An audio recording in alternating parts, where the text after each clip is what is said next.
2021 has dawned upon us. The Prime Minister of Jamaica, Andrew Holness, has stated that he will be focusing on building on strategy and building trust for 2021.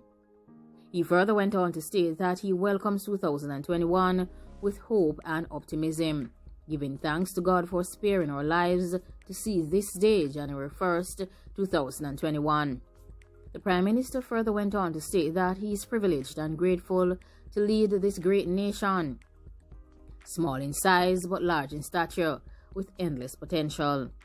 As difficult and challenging as it was, 2020 has demonstrated that our greatest problems can be solved when we cooperate and unite in common cause. He further mentioned that Jamaica has done extremely well in the management of the pandemic relative to its resources. Our objective was always to flatten the curve, that is, to contain the number of persons in need of medical treatment, so as not to overwhelm the Jamaican healthcare system, and to do this for as long as is possible until a vaccine became available. Our healthcare and other frontline workers have done an outstanding job of keeping us safe as Jamaicans, and we all owe them a debt of gratitude. He further went on to mention that now is not the time for complacency. Let us all continue to do our part so that the tremendous sacrifices that have been made in 2020 to protect our lives and livelihoods are not squandered nor placed in jeopardy. Focus of the opposition leader, Mark Golding, was that he was hoping for a brighter tomorrow for 2021. He further stated that as we close out 2020 and embark on 2021, the new year brings with it a renewed sense of possibility and a time for reflection. The past year has been a particularly challenging one for Jamaica and the whole world, as we have lived through the crisis of the pandemic and have endured the major economic downturn that has resulted from it. Over 100,000 Jamaicans who were employed this time last year are now out of a job. Many businesses have had to scale down or even close operations. He further went on to mention that the pandemic continues to spread across the land, putting severe pressure on our health systems. Mark Golding further went on to state that on a personal level, we have had to adjust to maintaining physical distance and wearing masks in public spaces, even as we seek to remain socially and emotionally connected. It is the true Jamaican spirit of caring and sharing that we must rely on to pull through this crisis. We have seen it among those serving on the front lines of the pandemic, or doctors, nurses, and hospital staff, among other medical-related professionals.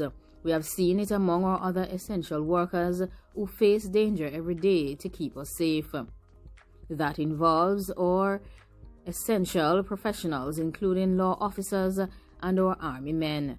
I thank you for your immeasurable contributions to the betterment of Jamaica and for your service. Mark Golding further went on to state that in communities across this land, Jamaicans have banded together in support of one another, each one helping one in little ways that help to make life more tolerable in these challenging times. He further emphasized that this is the spirit of Jamaica and Jamaicans.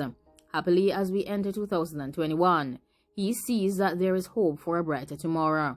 The marvels of collaborative modern science have developed several vaccines that offer the chance of bringing this pandemic to an end this year. He further stated that in 2021, Jamaicans must remain vigilant in holding the government accountable and protecting the Constitution and the rule of law. He says that despite the pressure from within and outside Parliament, the government has not relented on its decision to overturn the convention, followed since 2007, that all sessional committees of the House of Representatives should be chaired by opposition members of Parliament, which is a backward step that has weakened parliamentary oversight of the executive. This is the opinion of the opposition leader, Mark Golding, on the issue of sessional committees of the House of Representatives being chaired by the government instead of members of the opposition.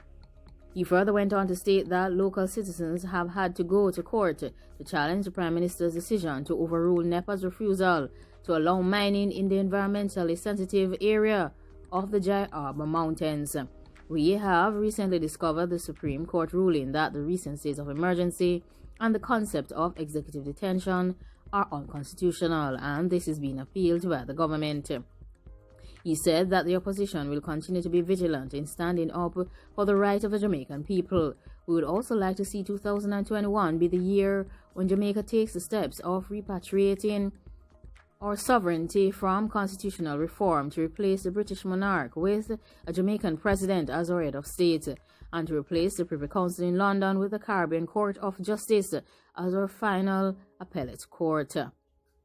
Holness in his message continued to state that vaccines are now available and the government has set up a committee to operationalize the distribution logistics involved. Jamaica has had a long and successful history in administering national vaccination programs through our primary healthcare systems. I certainly recall my time receiving vaccines in primary school. According to Andrew Holness, the government will engage in a public education campaign and strongly recommend and urge Jamaicans, particularly those who are vulnerable, to get vaccinated. The vaccine will be free of cost to those who seek to obtain it through the public health system. He further mentioned that the pandemic has had far more than just health implications. It has laid bare the fragile world in which we live. He said that our economies have been affected at every level, globally, nationally, and more importantly, the economy of our individual households. He said that many Jamaicans reading his message are currently unemployed. Many business people and small entrepreneurs have had to close or are contemplating closing their businesses. The pandemic has also taken a toll on our education system. He further mentioned that the society has not yet fully contemplated the impact psychologically and functionally on their children, teachers, and parents. The pandemic has also highlighted our infrastructural challenges, particularly with the broadband internet connectivity and other resources related to this matter. One of the profound impacts of the pandemic is that it has brought to the fore the expectation for social justice and equity, both in the economic care response of the government to the pandemic fallout and in the application and enforcement of the measures implemented to control the pandemic and its spread. He further mentioned that his government is quite sensitive to these concerns and they have been quick to respond with critical support for those who have been affected and with measures that are evidence-based, situationally appropriate, and proportionate at all times, being transparent, equitable, and rights-based. He further said that the pandemic has caused us to rethink the organization of our society as a whole and has provided the basis on which long-desired but feared change can take place. There is also a need for a digital society, greater financial inclusion, as we move towards a cashless society in terms of transactions and a national identification system for accountable distribution and access to services. These are all imperatives as a result of the pandemic. He further stated that the government is responding to these imperatives and that in 2021, their plan is to advance the development of a digital currency, pass the National Identification Bill, continue to expand and intensify the program for financial inclusion, and expand the broadband internet access across the island. He said that their intent is to focus on measures to regain employment and keep businesses going. He said that they will continue to implement the plans developed under the Pandemic Economic Recovery Task Force. They plan to diversify the Jamaican economy and improve the efficiency and competitiveness through institutional and regulatory reform. They will also take steps to build 21st century skills such as coding and programming to support the high demand for these skill sets in the global services sector. Andrew Holness further went on to state that he sees and feels the energy in the construction and real estate development sector and recognize its potential to create jobs, transform the built environment, modernize infrastructure, and improve quality of life. However, he says that proper regulation is needed, and otherwise development will be quite chaotic and lead to further conflicts. The social, environmental, and property rights tensions that are emerging. He says in 2021 they will bring greater development enforcement and regulatory focus to this sector. He says they plan to transform the education system. The Education Transformation Commission has been working and is on target to deliver their report during the first half of 2021. He says this will give them a roadmap towards transforming the system and making it fit for the 21st century and the fourth industrial revolution. He says that they will also be focusing on security. They will continue to modernize technology and systems in the JCF and the JDF, whilst strengthening the legislative framework to support enhanced crime fighting and security measures across Jamaica. The plan is to expand the ZOZOs to transform crime-plagued communities. Integral to the success of their strategy is building trust among their citizens.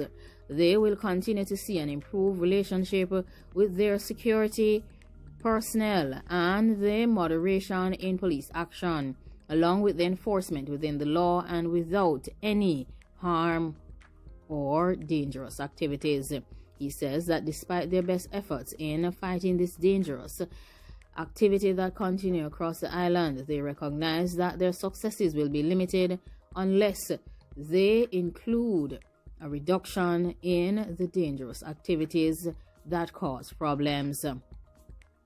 He says that he will ensure that Jamaica maintains the lowest levels of interest rates for mortgages and consumer loans in the history of Jamaica. He says that was a plan and a mission and a goal that was accomplished in 2020. He says that 2020 marked the most stable period of low inflation that will benefit consumers and fixed income earners. He says it will work towards the introduction of the Tourism Workers' Pension Scheme and will provide new opportunities for ownership of the economy, with 30,000 Jamaicans becoming shareholders of Trans-Jamaican Highway. There will also be the abolition of the minimum business tax and the introduction of the 375,000 micro, small and medium enterprises MSME tax credit, the reduction of GCT of 1.5%, the implementation of the CARE program, and of course the largest ever social intervention program in the year of Jamaica to cushion the effects of the pandemic, the recognition of the global community in their handling of the pandemic for 2020.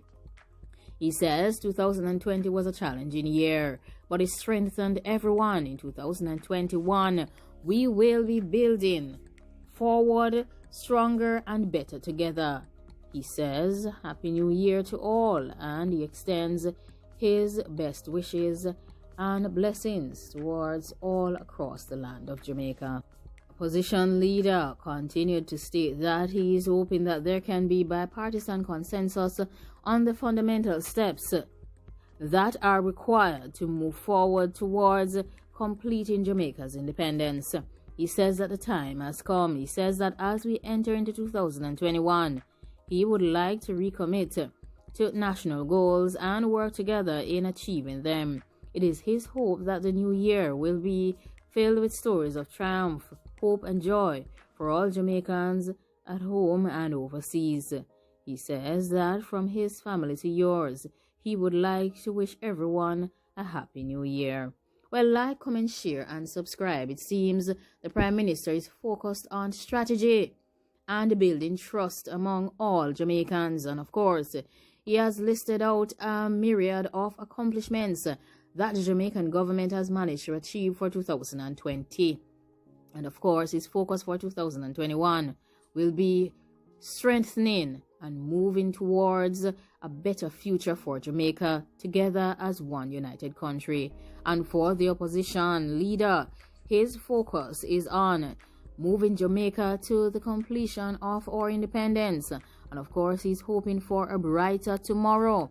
He has focuses on justice and of course getting Jamaica to a place where they can have their own president and be relieved of constitutional duties to a queen in London and any relation to the Privy Council for our final court of appeal. He would like for us to have the Caribbean Court of Justice as our final appellate court. Thanks for watching. Remember to be safe and enjoy 2021.